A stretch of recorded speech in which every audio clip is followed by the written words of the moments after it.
So ring 2 is going to be a thick ring, right? Yes. We'd say ring 1 was a little thinner ring, fairly easy to do. Ring 2, we got a lot of stuff. And in fact, especially at the end, we made a command decision of whether to put that into ring 3, which is a little harder to do, more complex. But we decided to leave it in ring 2, and we'll explain why when we get there. So kick us off, Mike. What do we start with ring 2?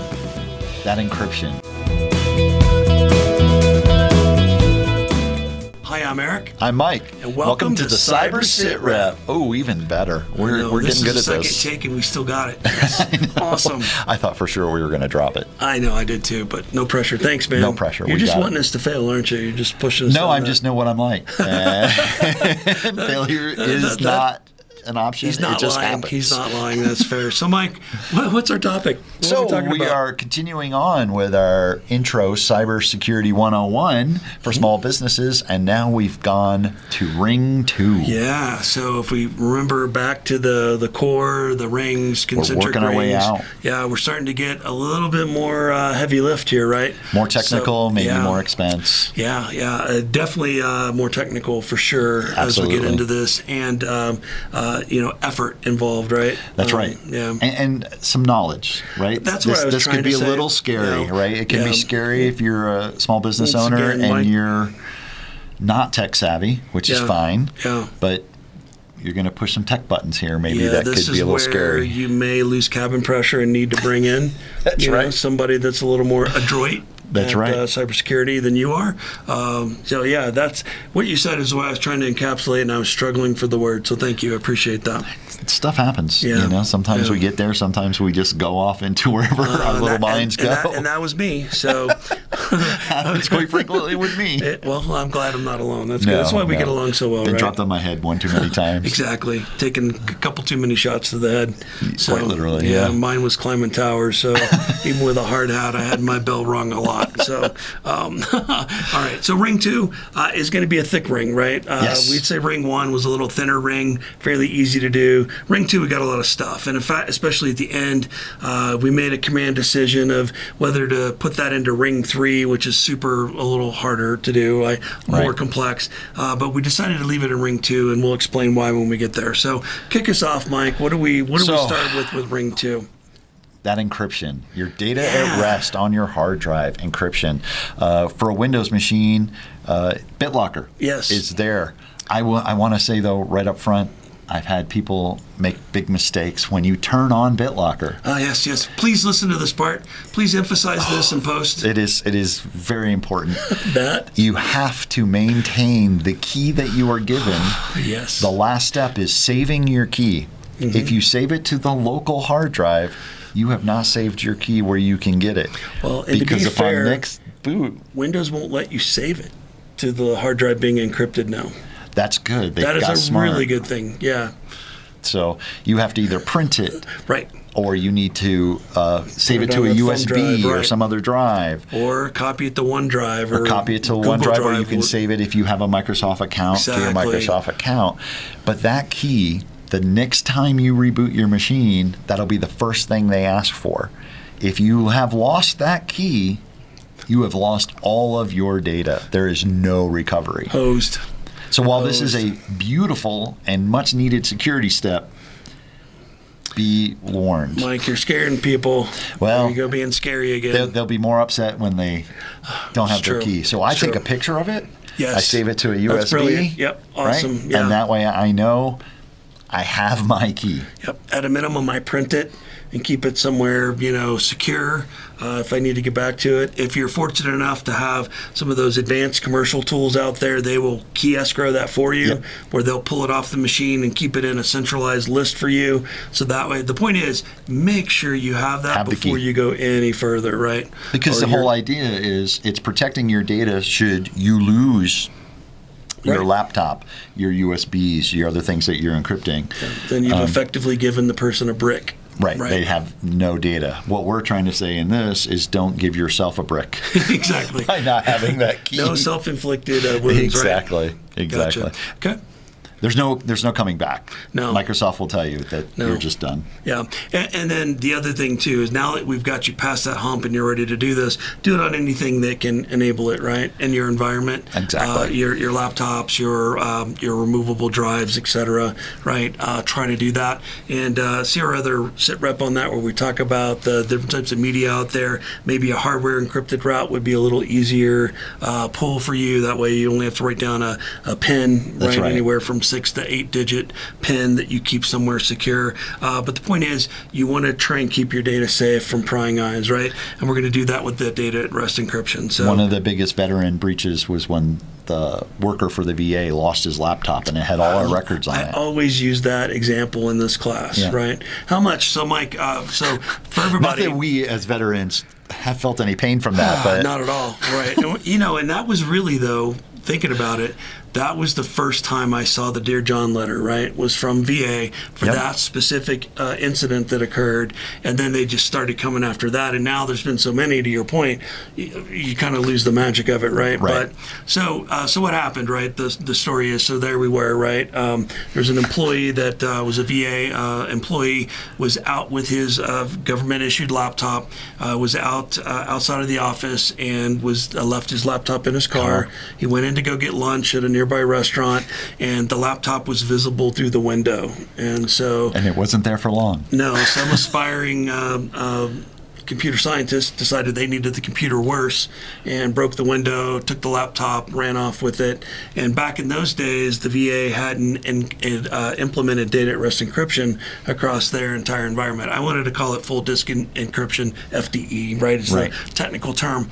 So, Mike, VA, right? When that happened, what did the VA do in response to that? They sent us a letter saying, I'm sorry, here's some identity protection. Right, for a year, right? And you did an example earlier of $20 a year for, let's say you get a group discount.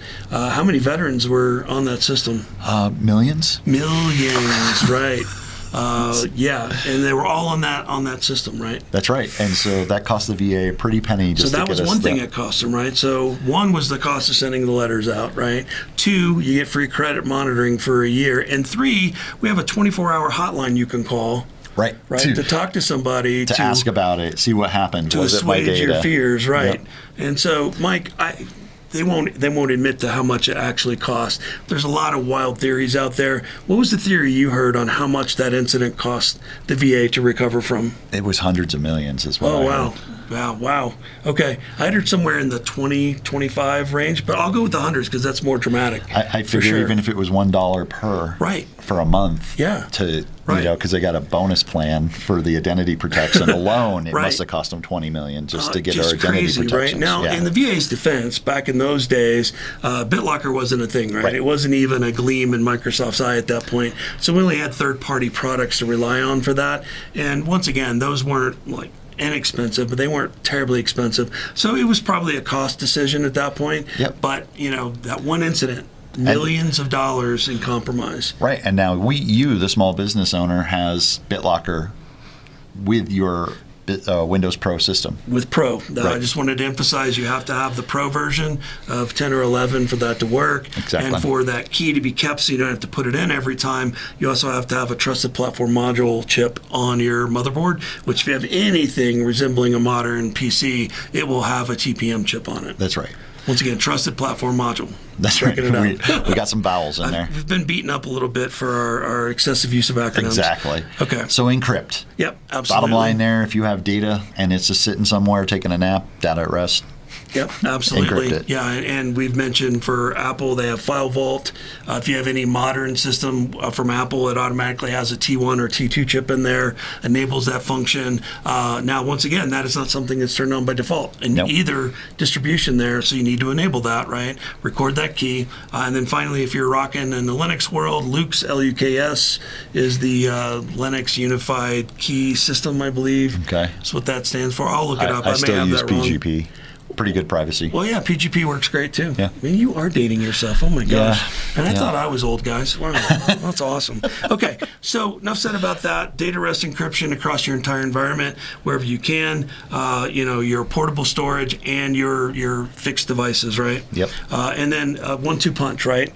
So what's next? Well, next up, we need to have our multi-factor authentication. We briefly touched on it with the last ring, but this is the ring you really want to bring it in. No joke, right? Yep, and it basically helps protect you against those lost or stolen passwords by providing that other factor, multi-factor authentication, something you have, something you know, something you are. And nice. I got it right. I'm laughing because you need to watch our other Cyber Sitrep. Yeah, we messed that up a few times. Multi-factor authentication. We had to record that one several times. We had a good day that day. It still makes me grin thinking about that. That's right. So once again, multi-factor authentication across your entire environment, especially your online environment, right? Exactly. Anywhere you have an internet presence, if it has the ability to support MFA, which it will, then please enable that in your environment, right? So on the last Cyber Sitrep, I talked about that poor company that lost the QuickBooks. If they had turned on MFA for their QuickBooks, that wouldn't have happened. That would have stopped it. You need to have your multi-factor, not just into your own network, but into those networks you connect to, your banks, your business platforms, those kind of things. So, Mike, I just want to do a quick go back. We talked at the beginning when we talked in the intro for this. We talk about the defense in depth model, and we call it core to edge. And the idea is that no one thing is going to save your bacon necessarily, but all of them put together create this really fine sieved, mesh, right, that protects you. This is one of the few multi-factor that I would argue by itself is going to save your bacon. That's a very big it's thing huge, to have. Right? Yep. I mean, this would have stopped. Well, we'll talk about. You've already talked about the other hack that they got by MFA because they got the help desk tech to give them their MFA token not once but twice.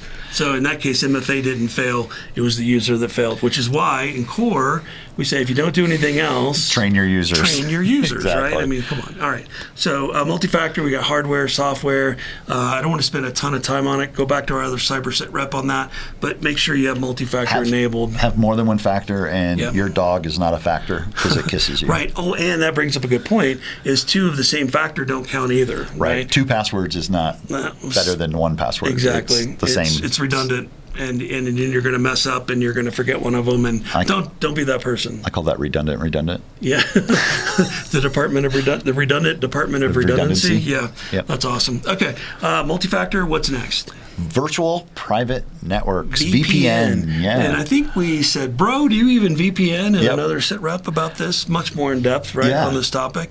As a visual learner, to me, this is your secure tunnel protecting your data from wherever you are to wherever it comes out. Right. Absolutely. Now, once again, this is for businesses we're talking about here, right? Yep. You could argue for home users, it may be a bridge too far, but for your business, and if you work outside of your perimeter at any point in time, which just about all of us do nowadays, VPN is well worth the investment. Do you go to a coffee shop and bring your laptop? If you do, VPN. Do you go to a customer site and use their public Wi-Fi? VPN. Right. You get the point, right? Anything outside of your environment, use virtual private networking. That's right. Okay.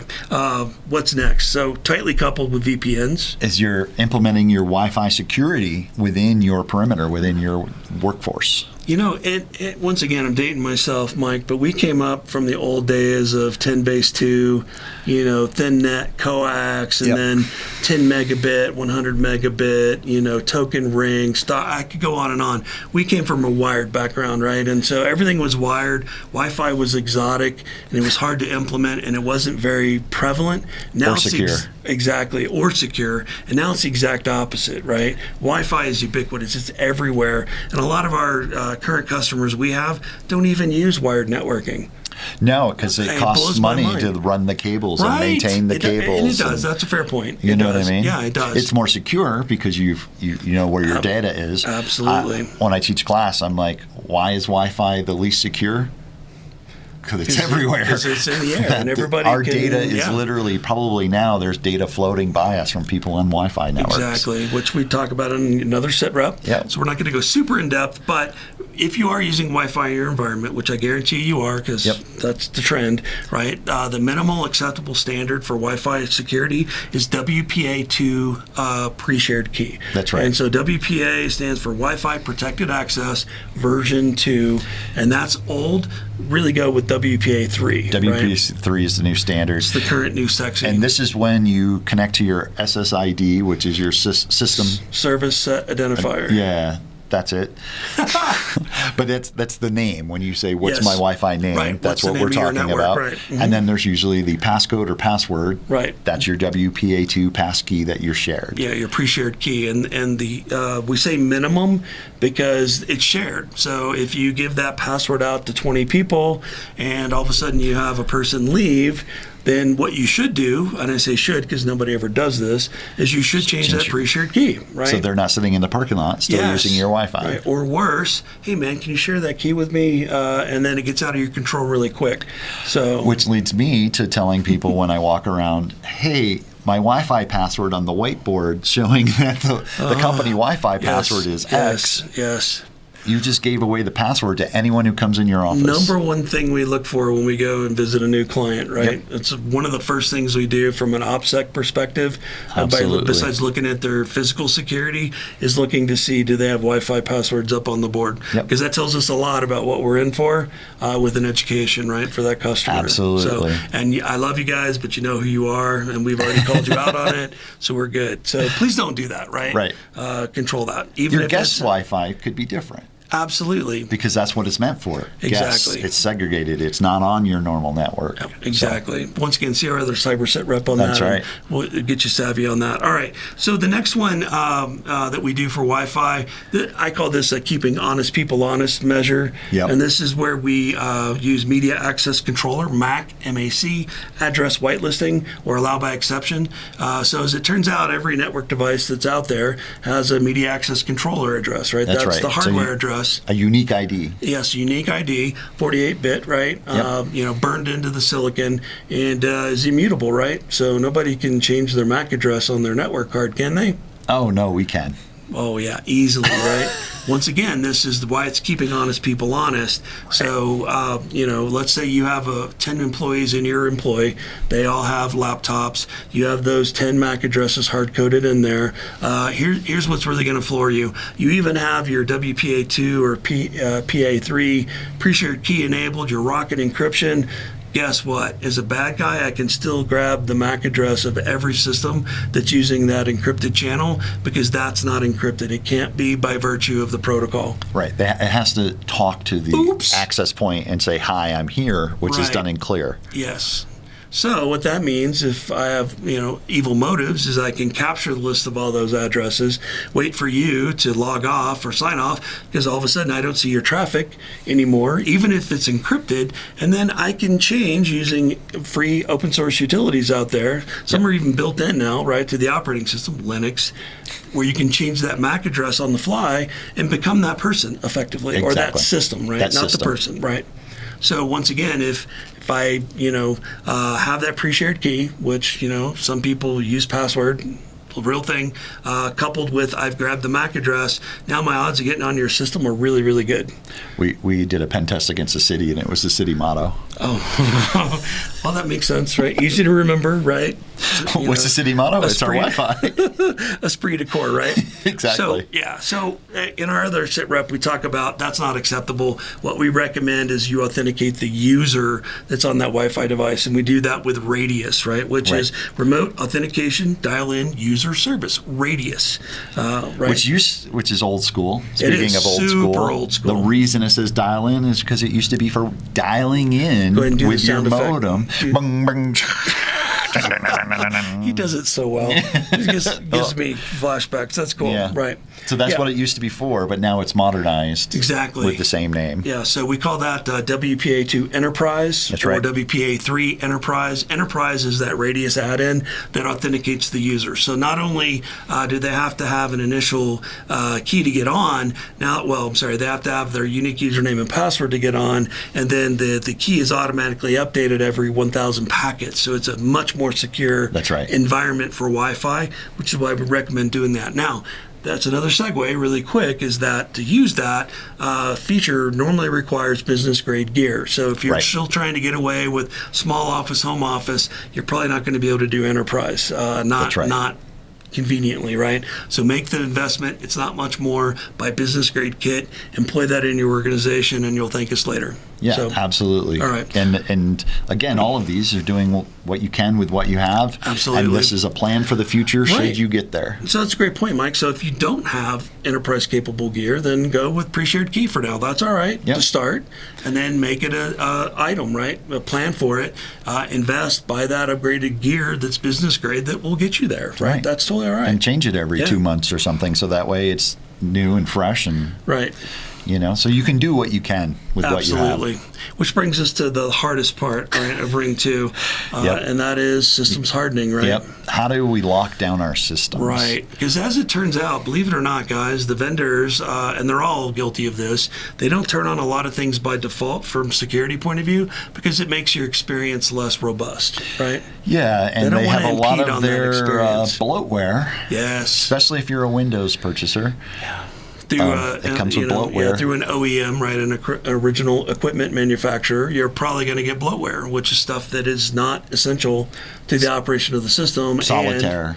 Xbox. Well, right. Stuff that could be, also used against you, right? That's right. So, so security hardening is where we look at what's on our system. We utilize the two techniques of least function and least privilege. That's right. Only giving the function and privilege needed to do the employee's job on the system, right? And I believe in our other SITREP, we talked about Netflix being on one of the employee systems, and you about had a conniption until you learned that they were doing it for morale purposes. Yep, the company allowed it. Segregated that, and you're like, okay, makes sense, right? But don't assume, verify all that, right? That's what we're saying here. And we've got right now, because we're government centric, we have two sources of truth that we utilize for systems hardening, right? That's right. You want to mention the first one, Mike? We personally even use this one. It's the STIG, which is the Security Technical Implementation Guide. It is from DISA, the Defense Information Systems Agency. What a mouthful. It'll be in the links down below. But there's tools you can get for free from the government that will run on your computer and give you a score and tell you these things can be turned on or whatever to harden your system. You choose which ones you want to enable. They give you the how-to. Yep. And it's funny you say that, Mike. I was just teaching another course for a nonprofit a couple days ago, and I pulled up the Windows 11 STIG just to see how many controls there were. There's 257 controls in that checklist. So if you wanted to go crazy and really lock that system down, that's 257 unique elements you could turn on that system. I don't even want to tell you about Linux. It's almost 400. Yeah. Right? It's crazy, right? Mac OS isn't quite that bad. I believe it's probably half of that, I believe. Point is there's a lot of things that are not turned on by default that you can turn on. Now, there's a balance, right, of you making it so secure the person can't use the system, or it effectively becomes a brick because it's running so many background processes for auditing, et cetera, that you can't use it, right? Yep. So you gotta balance that out. But business need versus security. Absolutely. Always. So DISA STIGs are a great resource. What about more of the commercial side? So the Center for Internet Security, CIS, there's a bunch of CIS benchmarks. Yes. Very similar to the STIGs. Very similar. They're benchmarks that you can compare your computer against. Right. And see if you're meeting or not their control guides. Yeah, right. And once again, those are free to download. You do have to register so they can send you some advertising materials. That's right. But they're not very intrusive. Great product. We actually use both in our environment and in our customer environments. They work well. And here's the thing, everybody, is there's a ton of overlap between those two. Very much. There's only so many security controls out there, right? That's the good news. So, whichever one you want to use, that's fine. Take one, use it as your source of truth. And then equally important to hardening those systems is then, we'll look at our other Cyber Sitrep for how to do this more in depth, document how you harden those systems. So that way, if you ever need to recreate the system, if it's lost, etc., then you know exactly what you put on that system to get it back to a known state, right? Or go old school and ghost it. I love it, and that's what he mentioned in the other SITREP. I love Ghost, and I'm going to still say Norton, even though I know it's semantic. So, I know. All right, so Ring 2, a little bit harder, right? More info here. It's been a little longer of a cast because there's a lot more to go over. There is, and the depth on this for technical expertise is definitely, I would say, you're treading water now, right? Whereas, up to Ring 1, you're probably up to your knees, you're okay, but now you're right above your neck, right? So you can't touch bottom. This could be where you bring in help. Yeah, absolutely. This would be the ideal place to do that, right? Bring in a little help, and again, that adds some cost. Yeah. But we're doing it in these stages, these rings, and you can choose what you can do, and then program out. Right.